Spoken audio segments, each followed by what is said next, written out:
Cette fois-ci, c'est Camera Raw 6 qui nous intéresse, donc livré avec Adobe Photoshop 5, hein, c'est toujours partie de la même suite. Et plus particulièrement, le nouveau système de traitement du bruit. Alors, j'ai pris ici une photo que j'ai volontairement éclaircie afin de vraiment grossir le bruit. Donc on a déjà 1600 ISO sur un D200, donc ça bruite déjà pas mal.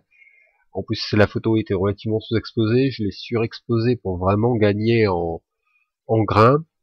Donc je vais me placer à 100% pour vraiment avoir, voilà, on voit bien que ça annule. Donc sur la vidéo, vous pouvez passer en version HD, hein, à 720, de façon à vraiment avoir une bonne définition de vidéo et voir les modifications qui vont être apportées. Donc ici, ce qui m'intéresse, c'est le troisième onglet, l'onglet détail. Et dans cet onglet, c'est la deuxième partie, réduction du bruit, qui m'intéresse. Alors on a deux possibilités. On peut agir sur la luminance, la couche L pour ceux qui sont habitués à travailler en mode lab, et la partie couleur, les couches AB.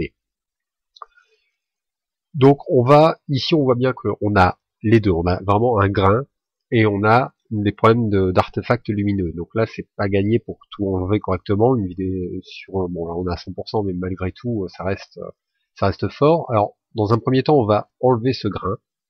On prend luminance, on grimpe la luminance. Donc je vais être raisonnable parce que plus on va forcément abuser de l'anti-bruit sur la luminance, plus on va gommer du détail. Ça c'est toujours le risque, même si ici il faut avouer que c'est bien géré. On avait vu dans une précédente version de Lightroom 3 une bonne gestion, enfin une très bonne gestion du bruit.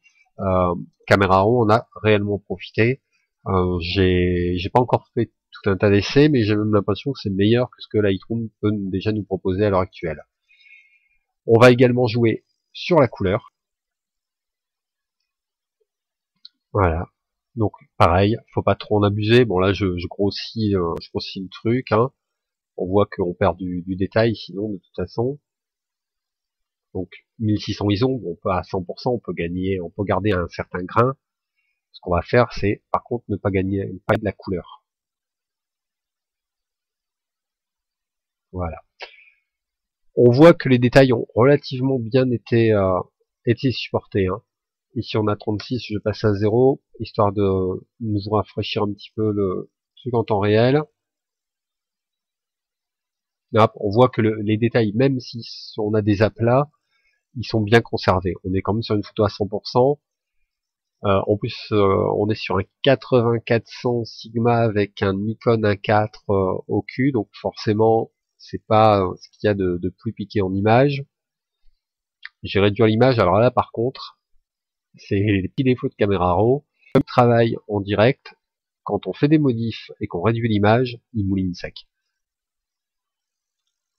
Il suffit ensuite d'ouvrir l'image dans Photoshop. Faut avouer que on a une vraie réduction du bruit chromatique et quelque chose d'intéressant tout en gardant du piqué sur l'image. Et c'est encore plus que correct, hein. Si on regarde ici autant au niveau des ailes sur le haut, au niveau du bec qu'au niveau des pattes, là sur une image réduite, on a du piqué. Je vais augmenter un peu la taille, me mettre à 66% pour vous donner un ordre d'idée de la taille. Donc là on sent bien que ça mouline. En plus j'enregistre la vidéo en même temps, donc c'est pas forcément ouais, ça mouline sec. L'enregistrement de la vidéo c'est relativement gourmand pour le PC. Faire tourner Camera Raw, c'est pas la meilleure configuration à ce moment-là.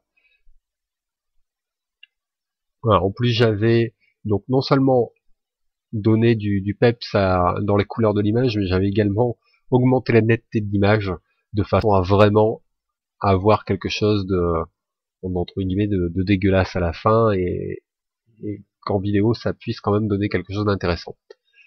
Voilà, en gros on voit bien que la différence est intéressante et que ce nouveau filtre de réduction du bruit l'est vraiment.